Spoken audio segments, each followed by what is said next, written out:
പ്രിയപ്പെട്ട വിദ്യാർത്ഥി സുഹൃത്തുക്കളെ, നിങ്ങളറിയാൻ 10/9/2025 ഫീ ഹൈക്കിനെതിരെയുള്ള വിദ്യാർത്ഥി സമരത്തെ തുടർന്ന് കെയുവിന്റെ വൈസ് ചാൻസലർ ഒരു മീറ്റിംഗ് നടത്തുകയുണ്ടായി. എന്തുകൊണ്ട് ഫീ ഹൈക്ക് എന്നതിനെക്കുറിച്ച് കൺട്രോളർ ഒരു പ്രസന്റേഷൻ അവതരിപ്പിച്ചു. ആ പ്രസന്റേഷൻ പ്രകാരം സ്റ്റേറ്റ് ഗവൺമെന്റിൽ നിന്ന് ലഭിക്കുന്ന non plan support, plan support, internal revenue, Iker support തുടങ്ങിയവയാണ് കെയുവിന്റെ പ്രധാന ഫണ്ടിംഗ് സോഴ്സസ്. കേരള സ്റ്റേറ്റ് ഗവൺമെന്റിൽ നിന്നും കെയുവിന് പ്രധാനമായും ലഭിക്കുന്നത് 2 തരത്തിലുള്ള ഗ്രാന്റാണ്.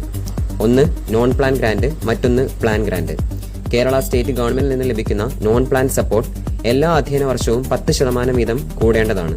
എന്നാൽ 2020 മുതൽ 2025 വരെയുള്ള കണക്കുകൾ പരിശോധിച്ചാൽ ഏകദേശം 122.7 കോടി രൂപയാണ് കെയുവിന് നഷ്ടമായത്.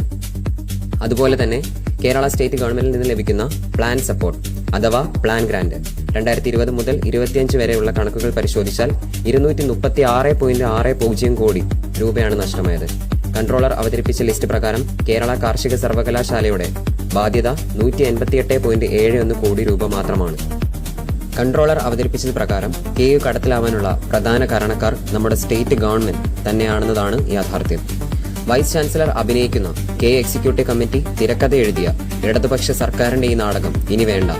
വിദ്യാർത്ഥി വിരുദ്ധ നിലപാടിലൂടെ കെയുവിന്റെ കടം തീർക്കാൻ ഇറങ്ങിത്തിരിച്ച വൈസ് ചാൻസലറിനെയും അതിനെ കണ്ണടച്ച് സമ്മതം മൂളിയ എക്സിക്യൂട്ടീവ് കമ്മിറ്റി അംഗങ്ങളെയും കെയുവിനെ കടത്തിലാഴ്ത്തിയ പിണറായി സർക്കാരിനെയും കെയിലെ വിദ്യാർത്ഥികളും KCAGC യൂണിറ്റും ഒന്നടങ്കം പ്രതിഷേധിക്കുന്നു.